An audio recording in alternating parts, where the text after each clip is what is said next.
Кыргызстан түнү Грозныйда куралчан топту кармоо боюнча өткөн атайын операция Чеченстандын жарандарын кооптонтту. Расмий маалыматка ылайык, куралчан топ тууралуу ыкча маалымат жол кайгыл кызматкерлерине түшкөн. Алар шектүү унааны токтоткондо белгисиз топ ок чыгарып, 3 адам каза тапты. Кылмышкерлер Грозныйдагы басмаканага качып кирип, учурда 6 согушчан полициянын курчоосунда турат.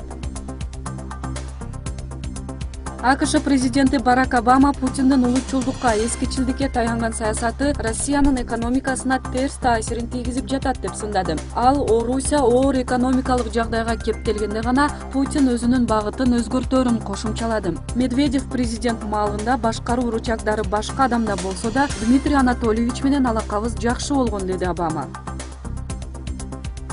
Японияда дүйнө жүзүндөгү экологиялык жактан эң таза шаар курулду. Фуджисава шаарынын жашоочуларынын үйлөрүндө жалаң күн энергиясы пайдаланылат. Сууну колдонуу 30% азайтылган. Ал эми коомдук транспорттун ордуна электромобиль жана велосипедди колдонушат. Долбоордун жалпы баасы $500 миллион түзөт.